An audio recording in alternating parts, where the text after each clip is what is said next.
ಯಾದಗಿರಿ ಜಿಲ್ಲೆಯ ಯಾದಗಿರಿ ತಾಲೂಕಿನ ಅರಿಕೆರ ಬಿ ಗ್ರಾಮದಲ್ಲಿ ಸುಮಾರು 4-5 ವರ್ಷದಿಂದ ರೈತರು ಒಬ್ಬರಿಂದ ಒಬ್ಬರು ಮಳೆಗಾಲ ಬೆಳೆ ತೆಕ್ಕಂದ ಮ್ಯಾಕ ಬೇಸಿಗೆ ಬೆಳೆ ಮೊರೆ ಹೋಗಿರತಕ್ಕಂಥದ್ದು. ಈ ಕಲ್ಲಂಗಡಿಗಳನ್ನು ಬೆಳೆದು ಇವತ್ತು ಬೇಸಿಗೆ ಅನ್ನೋದ ಎಲ್ಲರಿಗೆ ಮನ ತಂಪು ಮಾಡುವಂಥ ಕೆಲಸಕ್ಕೆ ಮುಂದಾಗಿದ್ದಾರೆ.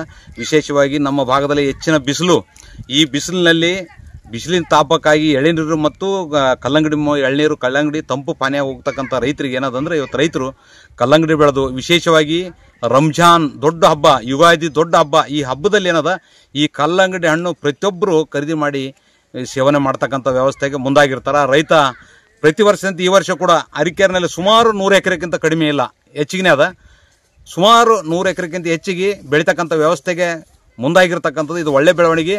ಅದು ಕೂಡ ಏನದಂದರೆ 1 ಎಕರೆಗೆ 200 ಕ್ವಿಂಟಲ್ ಕಲ್ಲಂಗಡಿ ಬೆಳೆಯುವಂಥ ರೈತ ಇವತ್ತೇನದಂದ್ರೆ ರಾಜ್ಯಕ್ಕೆ ಮಾದರಿ ಅಂದ್ರೆ ತಪ್ಪಾಗೋದಿಲ್ಲ. ಕಷ್ಟಪಟ್ಟು ರೈತ ಹಗಲ ರಾತ್ರಿ ಹೊಲದಲ್ಲೇ ಬಿದ್ದುಗೇಸಿ ಕಲ್ಲಂಗಡಿ ಬೆಳೆದು ಎಲ್ಲರೂ ಹೊಟ್ಟೆ ತುಂಬಿಸ್ತಕ್ಕಂಥ ಕೆಲಸ ಮಾಡಿರ್ತಕ್ಕಂಥ ರೈತಗ ಸರ್ಕಾರ ಇವರಿಗೆ ಏನದ ಹೆಚ್ಚಿನ ಪ್ರೋತ್ಸಾಹಧನ ಕೊಡಬೇಕು. ಇವರಿಗೆ ಏನದಂದರೆ ಸರ್ಕಾರಲಿಂದ ಬಹುಮಾನ ಕೊಡ್ತಕ್ಕಂಥ ವ್ಯವಸ್ಥೆಗೆ ಜಿಲ್ಲಾಡಳಿತ ಸರ್ಕಾರ ಮುಂದಾಗಬೇಕು.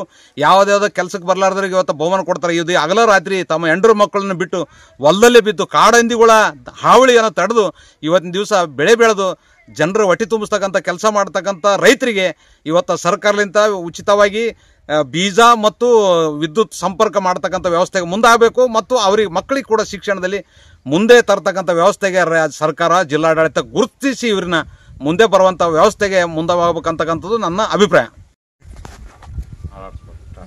ಈ ಸುಮಾರು 10-15 ವರ್ಷದಿಂದ ಮಾಡ್ಕೊಂತ ಬಂದಿನಿ ನಾನು. ಈಗ ಸುಮಾರು 4-5 ವರ್ಷದಿಂದ ಈಗ ಊರ್ ಮಂದಿ ಒಂದು 100 ಎಕರೆ ಮಾಡ್ಲಕೈತಾರ. ಈಗ ಸೆಕೆಂಡ್ ಬೆಲ್ಟ್ ಇದು ಅದ್ರ ಹತ್ತಿ ಹೆಸರು ತೊಗೊಂಡ್ಮೇಲೆ ಮಾಡ್ತೀವಿ ರೀ. ಸುಮಾರು ಎಕರೆ 100 ಕ್ವಿಂಟಲ್ ಬರ್ತದ್ರಿ. ನಿಮ್ಮ ಹೆಸರು? ನಮ್ಮ ಹೆಸರು ನಾಗಪ್ಪಗೌಡ ಮೇಗಿನ ಮನಿ, ಅರಿಕೆರ ಬಿ.